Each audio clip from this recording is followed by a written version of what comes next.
I have a little more audio on my headset. Oh, the mic's going. Perfect. And good morning. You're listening to AVNewsCast.com on News Talk 1380. Morning. Good morning. The number one news talk radio program in the Antelope Valley. Yes, sir. In a minute, we are going to go live with the LA County DCFS Director, Philip Browning. Is he calling on the show. or we're calling him? He actually is calling into us, and we'll get him live. Before we do that, though. Do you have the butterflies that I do? No, not at all. I'm good. No, I've had dialogue with him, and I'm really looking forward to this. You're Iron I Man. think, because I think you got like a preview. I do have a little butterfly because I want him to really reassure me, and I want to feel like I've got some reassurance for the rest of the children out here. Yeah, well, that's going to be good. Before we do that, though, you know that Bradley Manning this morning got 35 years. 35 years in prison for just supplying some inside information that wasn't the end of the world, but it was okay to WikiLeaks. Yeah. Okay? Yeah. I mean, you can't do that. That's 35 years. Which to No, say what he'll is end up not doing coming 28 Okay. with good times. So what do you think is going to happen to Snowden? He's not coming home. You know what? His bones are going to be shackled to the walls for thousands of years. Yeah, he's not coming back. Come on. Yeah. No, that's... Yeah, his skeleton will be in the Smithsonian. Yeah. So what do you think if they ever prosecute, what's his name from WikiLeaks? It'd be nice to get a hold of him. Yeah, what do you think? And He's not coming. He's not idiot. Like, Oh, yeah, he'll never come anywhere near close. No, he's not. That's done. He's going to end up in Argentina before it's all done. Costa Rica. You think so? Yeah. Absolutely. Or Yeah. Venezuela. Venezuela is the only people that hate us enough to want to... Well, Costa Take Rica some has no advice. extradition. Well, his father's going to visit him in Russia. Yeah. Snowden's dad, yeah. He's gonna make a probably not trip. coming back either. My kid did that, I'd write him off. That's it. You'd write him off? I'd write him off. Really? You don't betray your country. What if he killed somebody? I'd write him off. Oh, okay. So you're equal opportunity. Oh, right yeah. now. Okay. I raised you right. All right. I don't know if I'd write my kid off if he did that. You know, I don't either. Yeah, I think that I'm not if he killed sure. a person, child abuse, those kind of things, yeah, I can write you off. But that, you're just an idiot young kid. What were you thinking? I was treated poorly and had plenty of opportunities, and I didn't do anything because of my patriotism, so... I got that. I had a card that said nobody could... Oh, this is a whole other thing. I'm afraid because... It's a whole other thing. I had a card that said nobody could check my backpack, and I was locked in a room that nobody could get into with the most sensitive data possible and a photocopier. Yeah. Well, you're And a I man didn't of do trust. anything. Yeah. I will tell you something, though, Angelina, in case you didn't know. He actually, where Jeff was in an area that even the president couldn't go. Yeah. Obama wouldn't be able to go in my office. Now, what do you think about that? That's okay? You've backwards. got these guys. You've got these just individuals, okay? Just people in the government, in the military, that are in offices doing stuff that is so top level that even the president can't go there to know what they're doing. But the flip side So he's is, really not running the planet. But check this out. The flip side is, you guys expect him to know everything. Because when Petraeus and that whole thing was going on and Benghazi, you guys were flipping out. How come he didn't know? Of course he knew. He's the president. He's supposed to know. Well, clearly there's things that they do not keep him in the loop on. Okay, just hold on. No. Active combat he's in the loop on. Whatever. Whether, who different sources are in the I think we intelligence have a community caller is the other now. thing. Okay. Okay. We'll God forbid pick we that say up. anything bad about No, Obama. we'll get that after the 8:30 break, and we're going to skip the 8:15 break. Yeah. Yes. And we've got Director Browning on the show, so let's talk to Director Browning. Director, are you with us? Wonderful. I can barely hear him on my headset. Sean, are you good? Thank you, Director. I want to thank you, right off the bat, for taking the time to come on the show. Okay, my pleasure. Good morning, I sir. appreciate it. On May 24th, 8-year-old Gabriel Fernandez died as a result of having been beaten and tortured at the hands of his mother, Pearl Fernandez, and her boyfriend. Pearl Fernandez and her boyfriend are right now being prosecuted on capital murder charges with special circumstances of torture. We've all read the reports that DCFS had that indicated that social workers had been to this child's residence at least 6 times to investigate allegations of child abuse. We know it takes a village to raise a child. Where did we go wrong? Well, I think there were a number of places where the entire community could have done a much better job and hopefully have prevented this situation.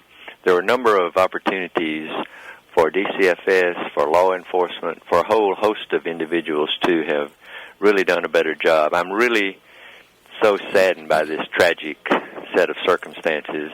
DCFS was investigating on a number of different situations where a worker would go out to the home, talk with other individuals, and we just did not perform at the level we should have performed.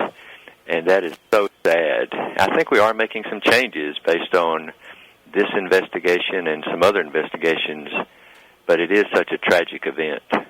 You know, I've spoken to people, and you and I have spoken on the phone, and the one thing that I got from you when we spoke on the phone was that what happened to this child deeply troubled you. And I picked that up on the phone with you when we spoke. This is a troubling situation for any parent or grandparent, and I'm both. It is so sad to know that something might have been prevented, and I do think we have to look ahead, and we certainly are trying to take advantage of what we've learned and try to make some adjustments in the way we do business. The department has, for a number of months, been working on a new training plan so that our workers get better training. That's one of the most important things, I think, is to have staff who, when they talk with individuals, whether it's a mother, a father, or a child, to listen to that individual and to take action. And so we have an entirely new training program, which just kicked off this week. So we have, instead of an 8-week sit-down classroom training for our new staff, we have a 52-week program where they'll get mentoring and leadership techniques, and they'll get more investigative training than they've had in the past. We have some law enforcement staff who've been hired as consultants that we hope will beef up the investigative techniques and skills of our staff. How are you going to combat the caseload in and of itself? It seems that there's just so many children that need to have an eye on them. And although I did hear that you hired, I think, 250 more social workers, is that enough? Well, that's probably not enough, and we actually haven't hired all those 250. We hired the first 100, and they're in the training program right now. The Board of Supervisors and the CEO gave us authority about a week ago to hire an additional 150 staff. So we've identified a couple hundred staff who are going through the evaluation process. It's a fairly rigorous process where they have to go through a medical, a psychological, a drug screen. And we do have a number of individuals who don't pass, but what we want are the best and the brightest to put in the field. One of the things that we're looking at is trying to move as many staff from the headquarters office back to the field, back to the line is what we call it.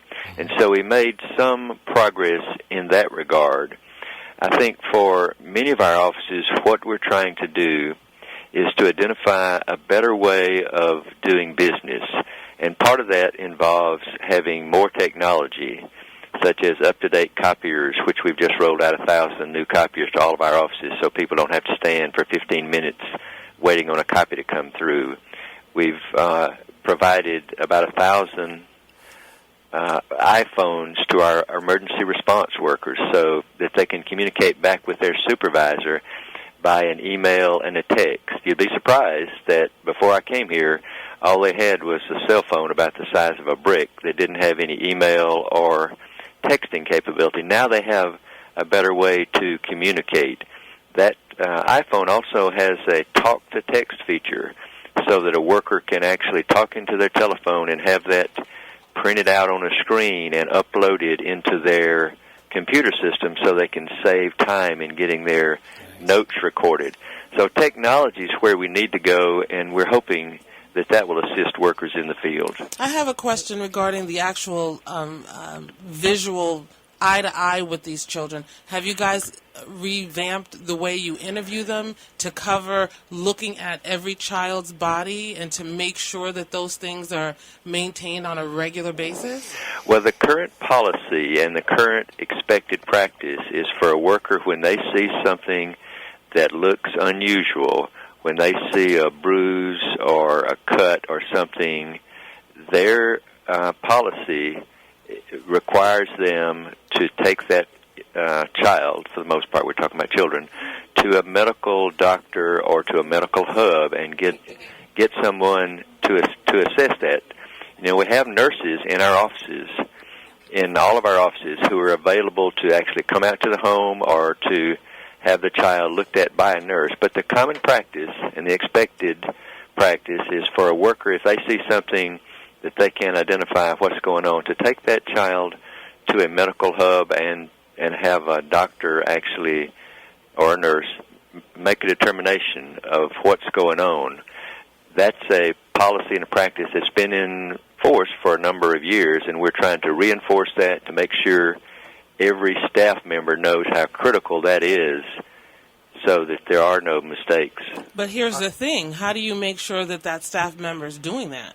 Well, I think that's one of the reasons why we're having more training and a different kind of training so that we can reinforce that. But also we've reinforced that expectation from our supervisors. So workers have supervisors that they're expected to talk with and discuss a case with. I met with a group of new workers yesterday and told them, if you have a question that you don't know the answer to, you have a supervisor. Go to that supervisor and get assistance. Many of the workers in the field have been there for 2 to 4 years, but their supervisors have normally been around for 5 to 15 years. So the supervisors are the key link in this process. So there's going to be more checks and balances. Well, there's going to be an upgrading of the checks and balances to make sure that staff are complying with what the expectations are. Yeah, because weren't there checks and balances before? I'm not at all trying to throw this into a bash, but there were checks and balances before, weren't there? Well, there were checks and balances, and I think there are always going to be situations where something is overlooked or something isn't done at the level that we expect, and that was the situation with this case that we're talking about. There were things that were not done and things that should have been done, I think, and that's very obvious, and we're taking steps to remedy that. We don't want a repeat of that at all, so we've reinforced the staff, we've reinforced the supervisors how critical it is to just use common sense, critical thinking, and accountability, but to also ensure that the policies are followed and the practices, the good social work practices, are followed also. One of the things that I've become aware of since Gabriel's case that's just absolutely driven me crazy is the fact that when a child abuse report is made, it's tied to a location and not to an individual. So if there's 5 different cases and 5 different reports in 5 different places, a sheriff rolls up, he sees what's happened at that one location. He doesn't see that there's a systematic. There's not a child link to it. Yeah. There's not a systematic abuse going around that's been reported in a lot of different places. Is there anything we can do to get that tied? I know it's I think the sheriffs as well that we're dealing with. You've identified a very good issue about communication. I think communication is the biggest challenge we have in Los Angeles County today. And the sheriff and I spoke specifically on this issue about how we as 2 departments can communicate better. He had some good ideas, and we're talking about how we can share more information. Automation is the key. We get about 160,000 phone calls a year. We're talking 15,000 or more a month that come into our hotline to say there's a potential neglect or potential sexual or physical abuse. So we have that reviewed at the hotline level, and then that's transmitted out to our staff who actually make an investigation. The sheriff by the same token, they have calls that come into their offices, and they have to go out and investigate. And we do need to do a better job in communication, and that's something we're certainly working on. Right. I had the opportunity to meet Sheriff Liebach last week, and we discussed it, and we've had the Palmdale Sheriff's Captain, Don Ford, on the show, and that was one thing that he indicated as well. Director, let me ask you a question. I know that your agency has moved to terminate 2 social workers and 2 supervisors. What's the status of that? Can you comment on that? Well, that's a personnel matter, so I can't really get in detail, but the process is that once an employee gets a notice, which is an intent to terminate, then they have a certain period of time, usually 2 weeks, that they can, quote-unquote, appeal that to an individual within the department. And I think that there have been 2 appeals at this point in time, and normally after that appeal occurs at the administrative level, then the employee has an opportunity to take that to the Civil Service Commission, which is a part of the county government, and have an appeal to a higher level. So all of that is in the process now. The employees, I think, are exercising their options, and we don't have any resolution at this point. I think the appeal process is still ongoing. Are they paid or unpaid throughout that process? Well, I had agreed to pay them up until the first appeal process, which I think was about 2 weeks, and so they were on paid leave. And once they hit that appeal deadline, which is normally 2 weeks, then they would be on an unpaid status. I see. Well, I think accountability is key, so I definitely applaud the department for getting rid of both the supervisors and the caseworkers that was involved. Well, and I do think this is a very tough job. There's no doubt, just like Lee Baca would say, that his staff are put into very difficult situations and dangerous situations, and our workers are too. And so it's not simple, it's not easy, but I do think that accountability is critical, and I think we've moved forward in that regard to make the best decisions we could for the children of the county. Well, absolutely. If you've got somebody that has no qualms with hurting their own child, somebody who they feel is invading their home, they're certainly not going to have any problems with hurting. Yes. So, yeah, that's a scary situation. And it's about the choice. I mean, Steve, Jeff and I, before we came on the show, we were saying to ourselves, we don't know what possessed you to take this position. Yeah. Because it's such a massive responsibility. But it's all about the choice, and it's about whatever motivates you. Well, and I'll just be honest, during my 40 years of public, private, and military service, this is the most challenging job I've had. I would imagine. We have 35,000 children today for whom we have responsibility. We have about 7,500 staff. This is a huge department. It's one of the largest in the United States. And this is a tough job. I will assure you that this is no simple task. We have thousands of workers who are committed, and I don't want to let one incident overplay the great work that's done. There are thousands and thousands of situations every day where children are reunited with their family, or they're put into a safe and loving home, or we take them out of a dangerous situation. So this is one situation, but we can't let it override the great work that's done by almost all of the workers in DCFS. I adopted 8-year-old twins through DCFS. Wow. It was the greatest, toughest thing I ever did in my entire life. And I just want to really quickly throw a shout-out to Cassandra McKinley. She's out of the Pomona office. She is the most fantastic social worker I ever dealt with, cared more than anybody else that I ever met in that department. And she's just wonderful. If you need somebody to teach somebody how to be a good social worker, she's the person. There you go. A plug for social worker to the boss. She's the best. Well, I appreciate that. We don't often get those kind of thank yous, and I certainly appreciate, and I'll follow up with Cassandra McKinley just to make sure she knows it.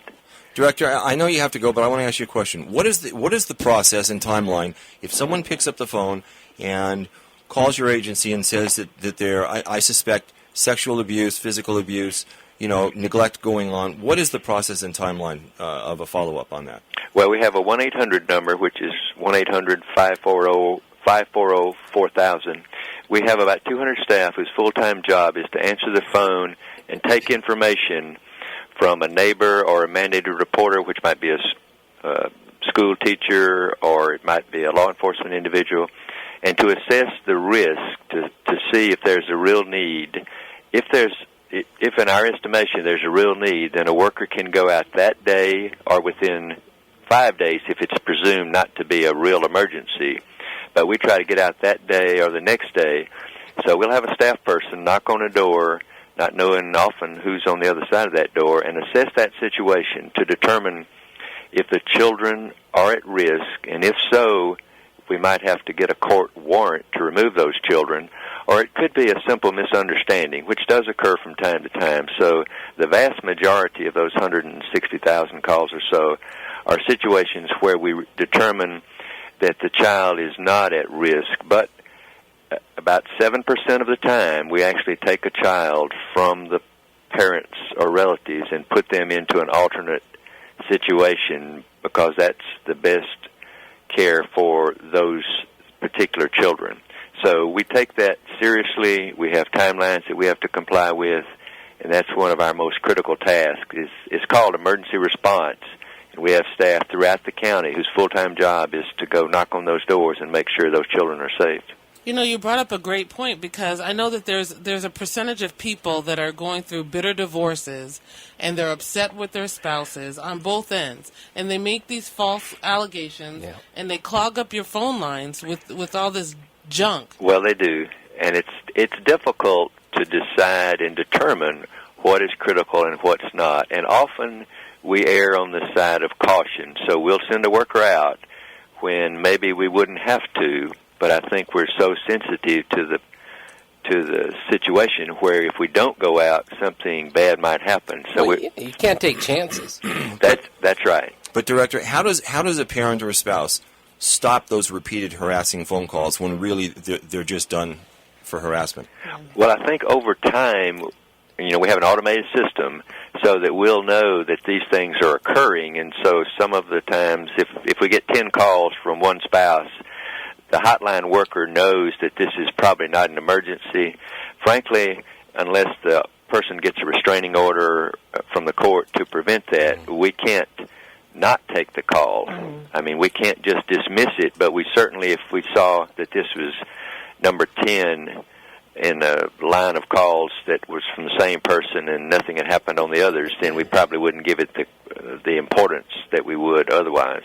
As the agency continues to overhaul itself and put new policies in place, can we reach out to you and bring you back on the show? Certainly. I'll be glad anytime you need to have me here. All right. I appreciate you taking the time to come on the show. I know I have to let you go at 8:30, so I'm going to let you go. But I greatly appreciate you coming on. I know our listeners wanted to hear what you had to say. Thank you so much, sir. Well, thank you, and you both have a good day. Take care now. Thank you. You too. Bye-bye. Bye. Let's go ahead and take a break, Shauna. And then we'll come back, and if we want to, we'll take some calls. Yeah. You're listening to AV Newscast on News Talk Radio 1380, and we'll be right back. My name is Doris, and I'm an 82-year-old patient of Dr. Brewster's. I disliked the way my smile looked. My teeth were chipped and discolored. A friend finally asked me why I didn't smile anymore. When she found out, she recommended I see Dr. Brewster at Boulevard Dental. And now I have a beautiful smile that I am very proud of. My friends and family tell me I look happy, and I am. You are never too old to have a beautiful smile. Call Dr. Brewster at Boulevard Dental. This is Dr. Reed Brewster from Boulevard Dental Group. Don't let fear stop you from obtaining regular dental care. Please give us a call at Boulevard Dental Group, 947-7737. It's almost time for the Rally Kia Arena events, the Figure 8 and Trailer Race sponsored by Allstate Cullen Insurance and the Rural Olympics Fireworks Show sponsored by Calandri Sunrise Farms. Both events are free with paid fair admission. The Figure 8 and Trailer Race on Thursday, August 22nd at 7:30 p.m. is Military Appreciation Day. The fair honors all active and retired military and their families with IDs and DD-214s with free admission to the fair and a tribute to the military celebration during the Figure 8 Trailer Race. The Rural Olympics competitions are on Saturday, August 24th and include contests like hay stealing and the antique car potato race, followed by fireworks. The Figure 8 Trailer Race and Rural Olympics are free events with paid fair admission, and the Figure 8 race is on Military Appreciation Day, August 22nd, where admission is free for all active and retired military and their families with IDs. For all fair information, go to avfair.com. If you're thinking about getting your backyard in shape for entertaining, there's only one place to shop, and that's Abadak Outdoors in Palmdale. At Abadak Outdoors in Palmdale, you'll save up to 70% off retail every day at our factory warehouse showroom. Abadak has everything you need to get your backyard in shape, like 7.5-foot tall, 41,000 BTU, freestanding LPG patio heaters for just $159.99. How about a fully enclosed backyard gazebo? Fire up that barbecue and enjoy a nice meal inside one of our Mandalay, Trinidad, or Mykonos freestanding gazebos. Just $219.97 every day. If you want wholesale prices, come to Abadak Outdoors in Palmdale. How about backyard shade or car canopies? You can pick a variety of color choices starting at just $129.97. Stop by Abadak Outdoors in Palmdale. We're located at 38940 Trade Center Drive, 1 block east of 10th Street West. The Abadak Factory Showroom is open from 8 to 4 every day. That's Abadak Outdoors at 38940 Trade Center Drive in Palmdale, where you'll save up to 70% off retail every day. Check us out on the web at abadak.com or give us a call at 661-480-1562. From the concert hall, now into the song and dance.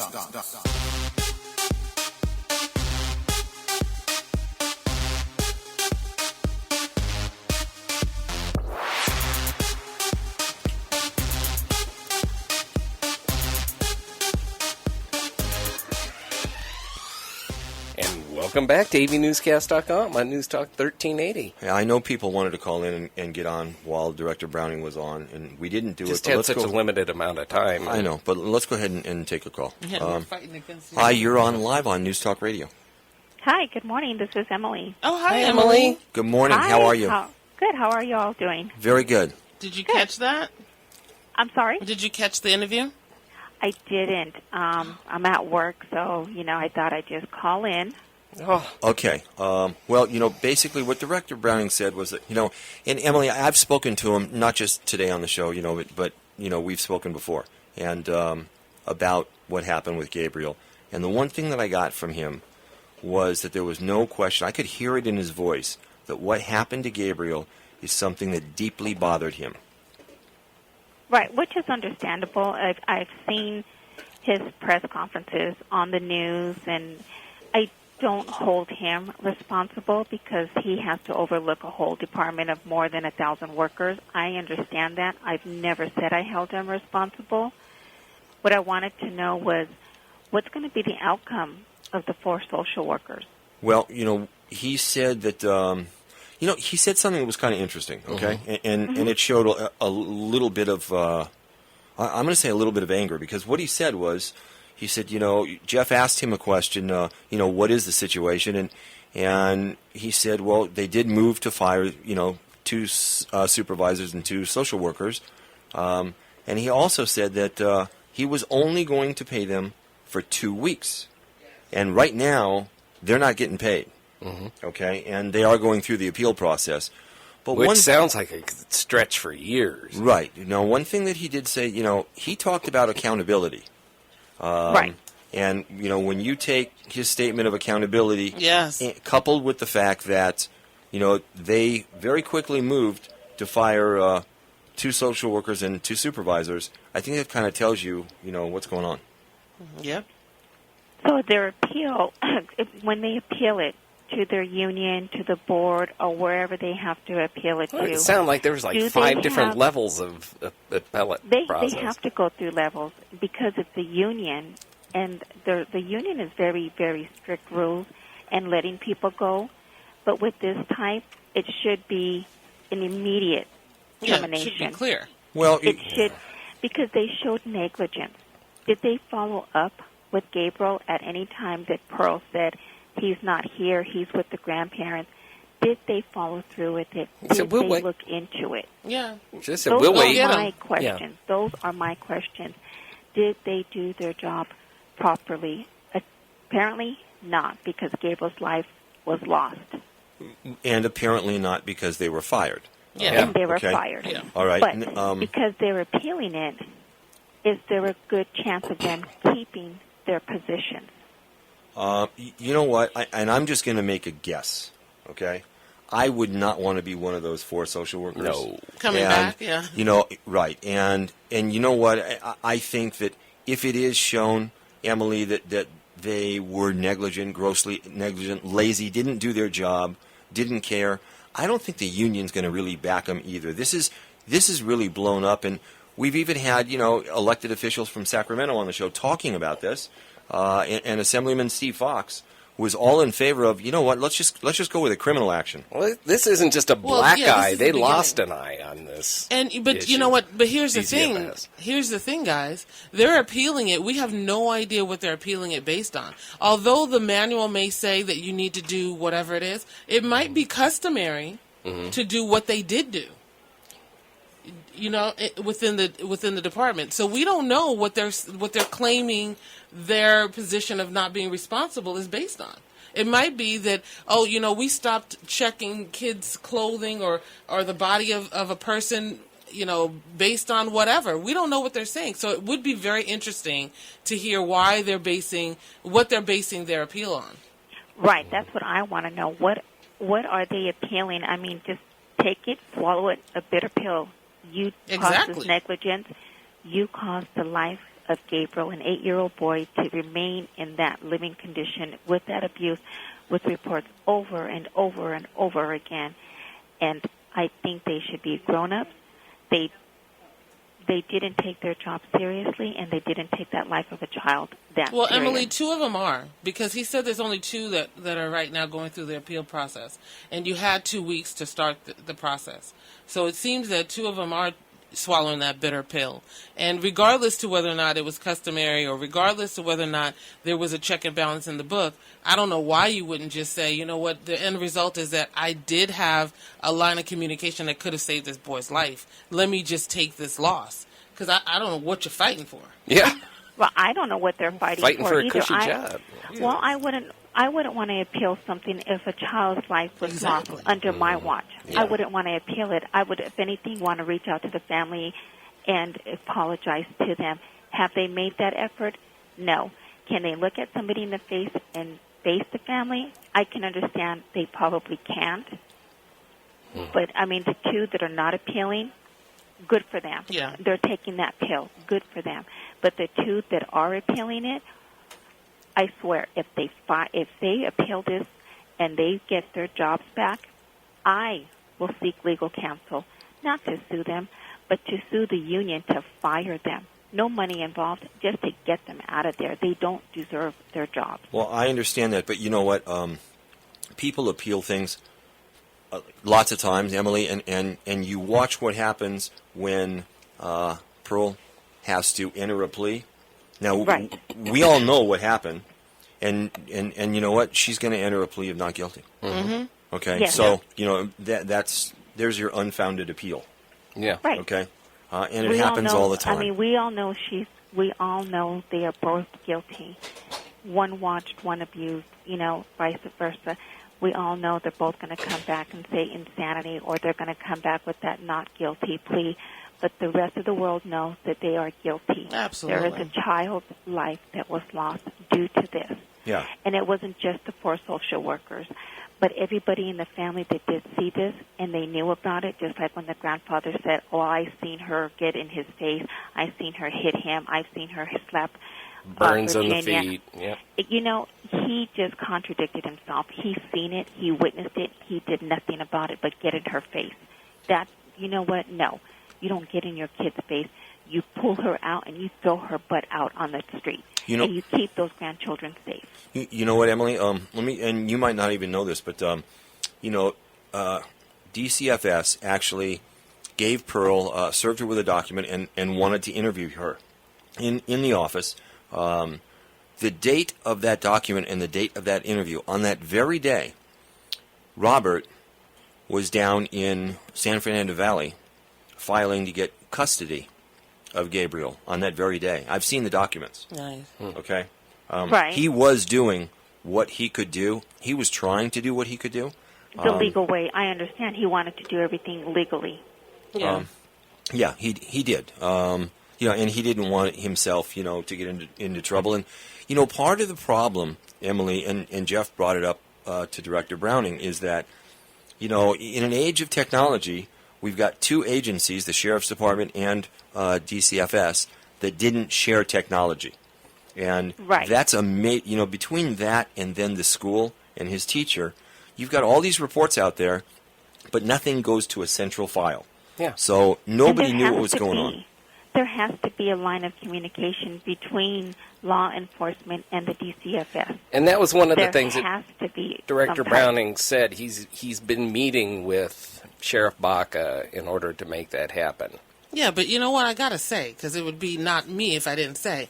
Are you kidding? They were walking around with cell phones the size of bricks?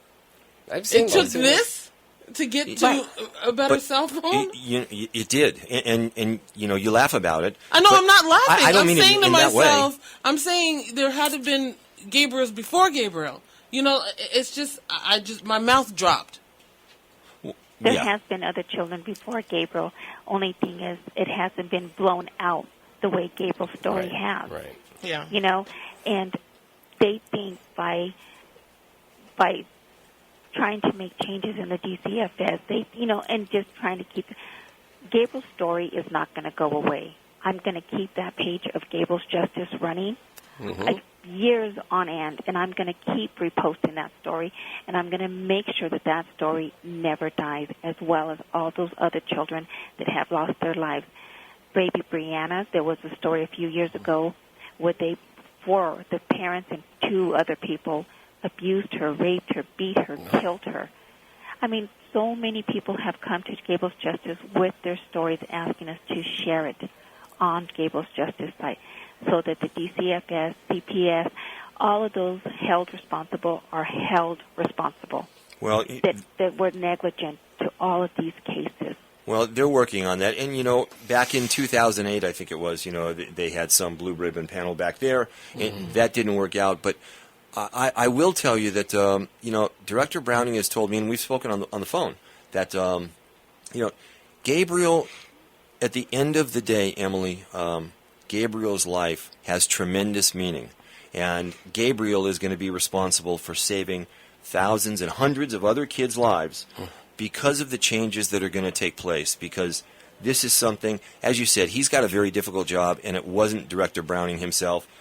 But part of his job is to make certain that this doesn't ever happen again. Yeah. Right. And like I said, I personally never held him accountable because, he does have to overlook a lot of these social workers. He has an enormous job to do. I understand that. I can understand the pressures and everything.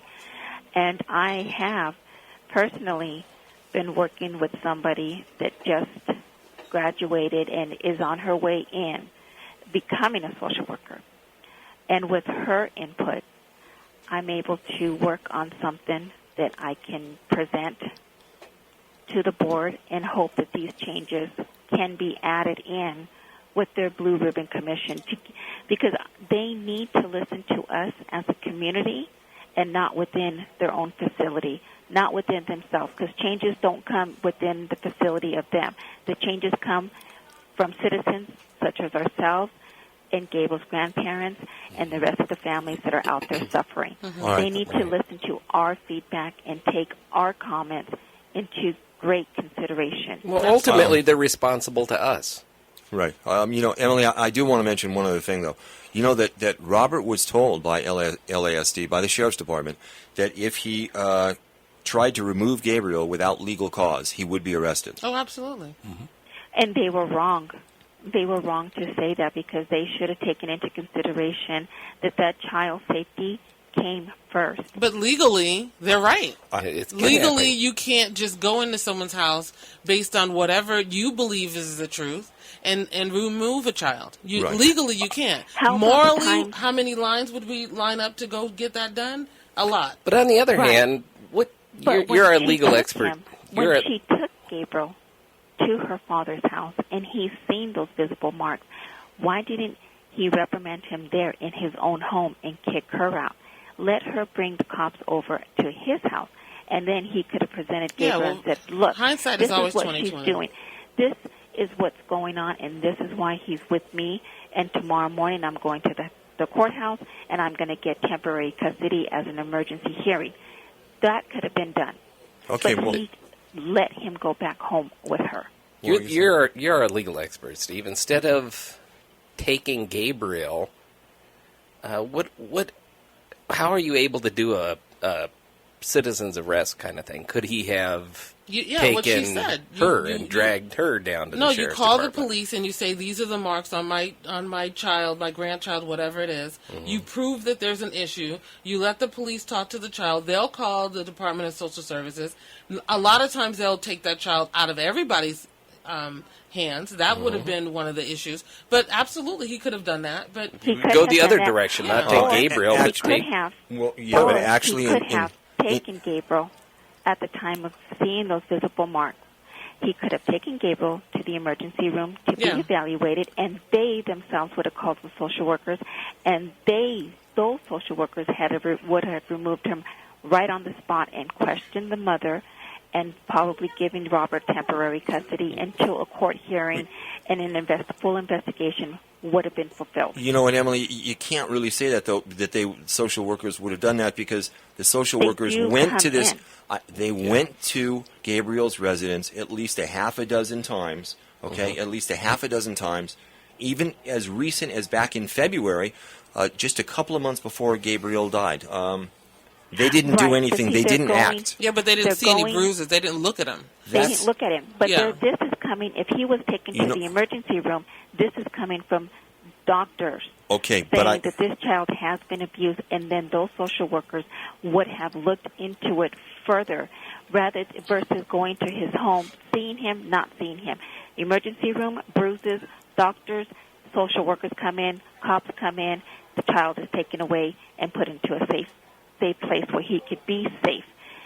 Being at a home where she refuses to let them in, it's completely different. It is completely different. And that, you know what, that was something I wanted to ask Director Browning, but I know we didn't have enough time.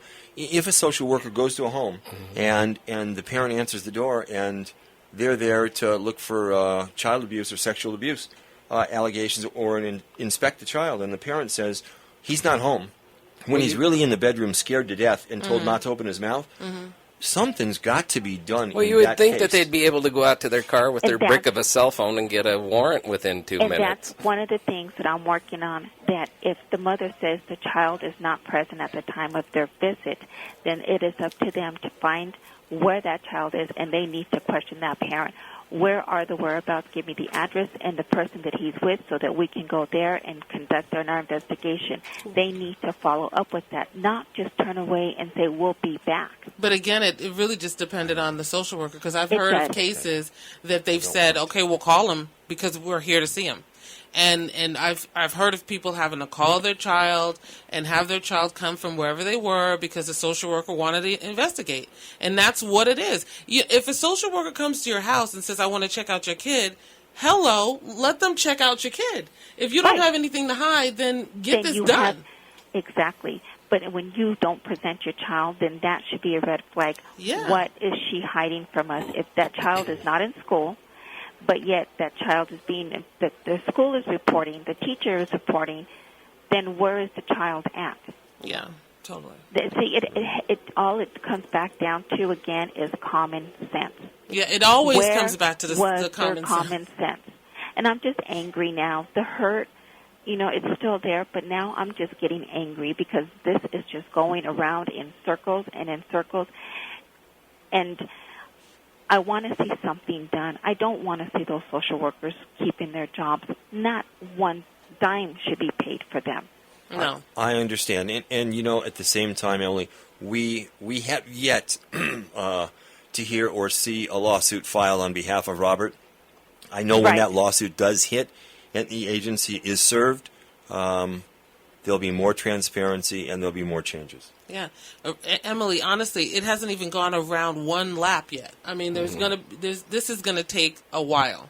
And yes, good things, when you want good years. things to change, it takes a long time because every nook and cranny needs to be examined. A flashlight needs to be held on every single aspect of how they operate. There's other things, Emily. I mean, and we've talked on the show that in the last year or the last 18 months, there were 120 kids that were put into foster care, into homes, where within that home, there was a registered sex offender that resided within that home. Now, that's the craziest thing I've ever heard That of. ain't crazy. And that's another one of the things that I have down on the petition as a list, that each foster parent has to be fully investigated, a background check, fingerprints. If it's not already being done, if it is, they have to check every individual that's in that home residing. It's not a paycheck for the foster parents just to live off a child that's been abused and then re-abuse that child. Those charges have to be looked at, and they have to be denied as foster parents. Right, I They understand. should not be near a child, especially if they are a sex offender. And no way, and I don't know what the county thinks, by putting a child that's been abused into a sex offender's home. That's just a disaster. That comes to checks and balances and a lot of things, and they're not there yet. And, in Director Browning's own defense, this agency has had more turnover, okay, in that position of being the director. I mean, it's unbelievable. So, but I have heard, and I've heard from people on the county level that they like and respect Director Browning, and they really think that he is doing a good job. He's got a very tough job to do, and it's not easy. I agree. Nothing's easy, and people are going to talk, and people are going to want to remove him, and people are going to fire at him, and because he didn't want the job in the first place. They're going to aim their anger at anybody they can aim it at, because I felt it firsthand. Right. And I didn't, and they say, well, you didn't do anything. But they don't know my story, and I don't care to tell my story, because it's not about me. It's about Gabriel. It's about his justice. Right. And it's about getting justice on those 4 social workers who did nothing. Absolutely. Right. And like I said, I've met a couple of social workers. I'm working with these social workers. I would rather work with them to get their input to make these changes happen, because their opinion is more valued than anybody else's, because they know firsthand what is going on, what they've got to take on, what they have to go through every day. They have 34 cases, 50 to 60 children a day, and I've read it, I've seen it, and like I said, working with them is giving me a better opening of an eye of what they really have to endure, and I don't hold all of them accountable, just those 4. Just Right. the bad ones. Right. Now, and they are, which we started to talk on. They are overworked. We know that. The social Yes. workers are. If you file a false police report, there are consequences. Okay. Well, they need to Okay. There throw the needs book to on be there needs to be consequences. They're so busy chasing a chicken with its head cut off for no reason at all. Yeah. Okay. Because spouses are going through divorce, and one wants to get the other one in trouble. Right. They're so busy with that it makes doing the job very difficult. Right, and then the real issues are being ignored, because they're trying to focus on this case when there's a real case of abuse happening. But they've got this job that they got to finish first before they can move on to the next one. So this one has to be put onto the shelf. Right, but imagine how busy the Antelope Valley social workers were. Both Lancaster and Palmdale must have been out of control busy if they needed to bring on another 250 people. Okay, right, just to maybe get to ground zero. Yeah. Okay, I mean, you're talking a huge staff. Yeah. Right. Okay. And they're still swamped, because 100 of them are still in training. Right. So nothing's really changed by means of personnel as of yet. But I think that the other great point to take away from this is that it's a choice. I take my hat off to them, because it's a great job, it's a great service that they're doing, but it is a choice. And you need to really think about that when you decide to take a job. If you really say that you want to put your life on the line for a child or for the general public, you need to know that there's consequences. Right. And you might lose a part of your life behind this choice. It's a great thing, but if you make the choice, I'm holding you accountable for it. I'm sorry, I can't give you an out because you got 250 kids. You chose the job. You chose that job, and you took an oath to save a child, to protect a child, as if that child was your own biological child. Right. Absolutely. And what they should have done with Gabriel and all the other children who lost their lives, because they didn't take that oath seriously. Right. One thing, and we've talked about this before, if I was a school teacher, if I was someone at school and a child came to my classroom and you could physically see the bruises, and we've seen the pictures of Gabriel from school, Right. I could tell you right now, makes no difference at all, that child's not going home. Nope. No. It's not going to happen. There was a time where my oldest daughter was in elementary, and, I used to stand with her until she made it safely into that gate and that she was safe. At one time, I seen a parent walk up to another child, get in this second grader's face, and yell at her and scream at her because she was fighting with the mother's son. But this little girl did not have her parents on premises at that school. But the little girl's crying, so I took it upon myself, and I reported it to school officials. That mother walked in to defend herself, but how do you defend yourself when you're degrading yourself and screaming at a a second grader that is not even your child? Kids will be kids. They're going to fight. So I got that into that mother's face, and I gave her the same treatment she gave that second grader. How dare she do that? Good luck with any kid that messes with one of my kids. They're going to hear about it from me. Yeah, I hear you. And I'm the same way. I'm very protective of my kids. I'm very protective of my friends' children and any other child that comes across my path because they're helpless and they're defenseless. I hear you. And that's what Gabriel was. He was helpless. He was defenseless. He cried for help over and over, and he was ignored. And I never wish bad on anybody. I don't wish bad on the 4 social workers.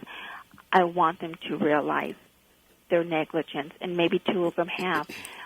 But ask themselves, how do they sleep at night? Oh, I don't think they do. No, I understand. Emily, I want to thank you for calling in. We're just about out of time. Thanks, Emily. Yep. Thank you for having me again. Thanks. Have a great day. You too. Bye-bye. Bye. It's a tough one. There's no question about it because at the end of the day, and we've talked about this on the show before, I really, if I was at the school, this child wouldn't have gone home. Well, no. I've seen the pictures of him holding, from school, and really. I saw that picture too with the big M. We posted that. We posted some of those pictures on our site along with the story of the shows that we've done. Right. And you could clearly see the abuse on him. I know. There's no question about it. I chose those pictures just because of that. We'll reach out to him. I know that the agency DCFS is going to report back to the city of Palmdale in the next couple of months. We'll follow that up, and we'll get Director Browning back on the show and see what happens. And I'm sure there's going to be much more coming out when Robert Fernandez files his action against them, too. So, it's going to be something. But it was great having him on. I'm glad he decided to come on, and rather than Brandon Nichols coming on the show, who has appeared, both at Lancaster and Palmdale, getting to the top guy and getting him on the show was good. And we'll get him back on. That's where the buck stops. You don't want a middleman. You want answers from the person at the top. Yeah, which is really great. I know a lot of listeners sent emails, dozens and dozens of them, and it's really hard to get to all the questions. It's especially really when you difficult. have a limited amount of time. It is, because we could have done we're hours. fighting each other to talk. Yeah, that's for sure. For sure. Jeff is like, you're talking too much. Yeah. I'm not. It's just I want to say something. I want to say something. But thanks for listening. Thanks for making us the #1 news talk radio program in the Antelope Valley. Have a great day, and we'll be back tomorrow.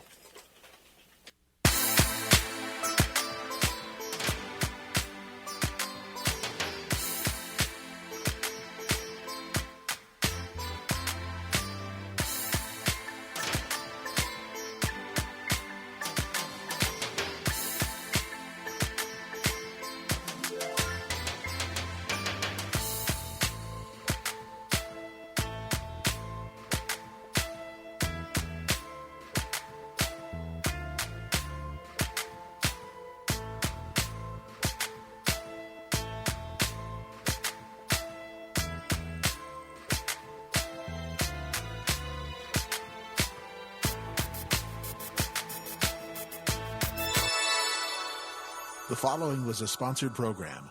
High Desert Broadcasting is not responsible for the views or claims expressed in the previous program. This is the home of Hannity, Bortz, CNN News, and me, Dennis Miller. News Talk 1380, KOSS, Lancaster.